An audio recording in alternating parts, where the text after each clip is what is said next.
Najprej se božata, da bi izvabila drug od drugega, kaj bi, kaj sta, kaj bi rada. Potem se stiskata, ponikata drug od drugega, se razgaljata.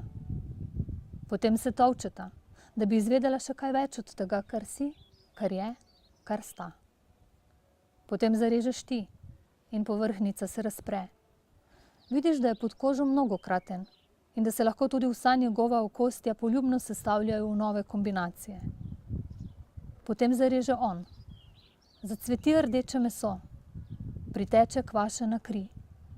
Nežno na otip poboža razjede, bule, zasevke in ostale simptome zadnjega stadija bližine.